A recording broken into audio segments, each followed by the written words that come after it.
And hello, everybody. Welcome. I'm Lori Rothman, sitting in tonight for David Asman. Stocks tumbling today. Wall Street maybe waking up to the idea that a deal to raise the debt ceiling, especially one with tax hikes, is exactly the last thing a huge majority of Americans want right now.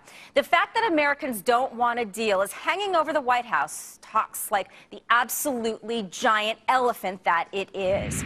A recent CBS News poll finds that just 24% of Americans support lifting the debt limit, but 69% say the debt ceiling should not be raised. Americans are aware of the consequences, too. Fully 72% believe it is at least somewhat likely the economy will take a severe downturn if the debt ceiling is not raised.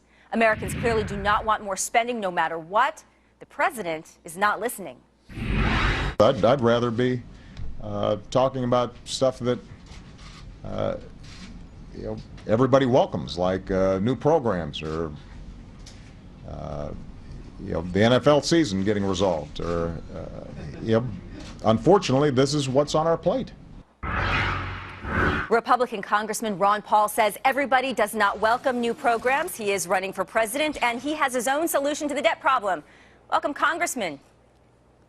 Thank you. Good to be with you. Great to have you. You famously said that we should not raise the debt ceiling, and you have an idea to save $1.6 trillion with one swipe at the Fed's balance sheet. Explain the idea.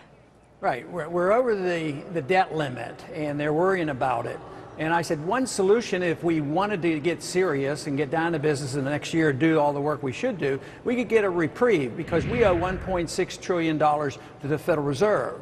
But where did they get the money to buy our debt? Well, they created it out of thin air. So taxpayers keep working hard to pay the interest to the Federal Reserve as well as to finance these bonds if the Fed wants to take the money. So I would say that is not a real debt. It's a fictitious debt. It's a dishonest debt, and that we're not obligated. So if you don't want to pay interest for a while to the Fed or just quit paying, then we can meet all our other obligations, and people shouldn't be panicking that we're going to default on our debt.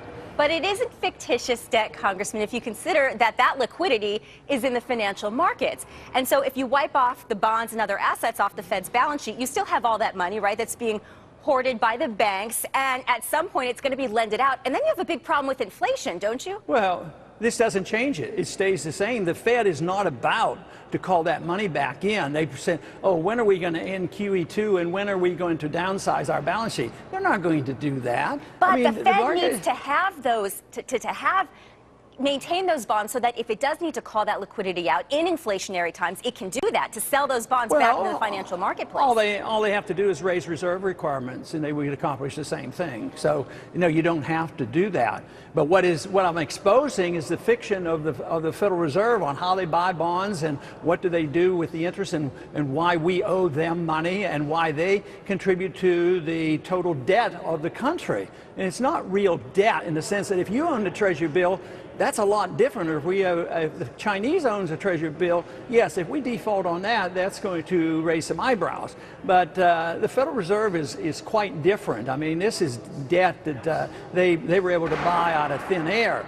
But they've already, monetized that debt. That money is in the economy. Now, if you expect next month the Fed is about ready to shrink the money supply, well, that would provide a problem. But that isn't going to happen. They're not in any mood to do that, and they're going to continue buying debt as they always have. So they have plenty of room for manipulation. Believe me, they manipulated trillions of dollars during the bailout and took care of their friends. They're not handicapped. The only thing that's handicapping the Fed now is people want transparency. Before they did it in the dark of night and nobody knew what was going on. Now that we've exposed them, we have to see the Federal Reserve Board Chairman having press conferences. I know you are notable for, you've written a book about wanting to get rid of the Fed. Would you, at the very least, though, be satisfied, Congressman, if the Fed just ditched its dual mandate, right? Just got rid of the jobs mandate and just focused on price control? Because really, the Fed, Bernanke was right when he said fuel prices, energy prices, and food prices were transitory. We've gotten a bit of a lift off the gas price. Well, I think that's a good suggestion because they've had a dual mandate, one stable prices and one full employment. We have no stable prices and no full employment, so I would take both mandates away from them and let them have a check clearing outfit there or something like that. So you must love this idea for an infrastructure bank. The jobs report, the June jobs report was horrible. And now there's a talk, they're not calling it stimulus, but by any other name it would amount to that. What does this country need for job creation?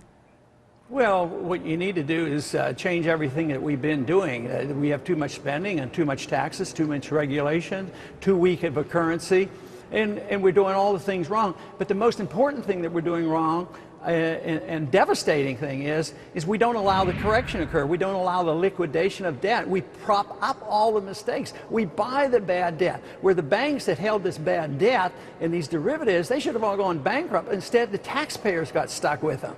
So we bailed out the financial institutions, the banks and the corporations in Wall Street, and they're doing quite well. And yet they said there would be a depression, you know, of course, if we didn't bail them out. So do you think Americans don't want a deal on the debt ceiling? Sorry to interrupt you. Go on. Let me finish off. Okay. We still ended up with the depression because the people lost their jobs and lost their houses. Go ahead. No, I just wanted to put to you, I mean, fine, leave the debt ceiling, deal with the economic consequences. We hear you. So, I mean, do people just not want a deal in the end? I mean, how are we going to sort out and deal with the ramifications here? The ramifications of what is going on now and how we get back to full employment, is that the kind of thing you're talking about? Absolutely. Yeah, well, you have to do what I said. You have to change policies. We do have to cut, but we have to cut a lot. But we have to change the philosophy of government. We can't maintain an empire.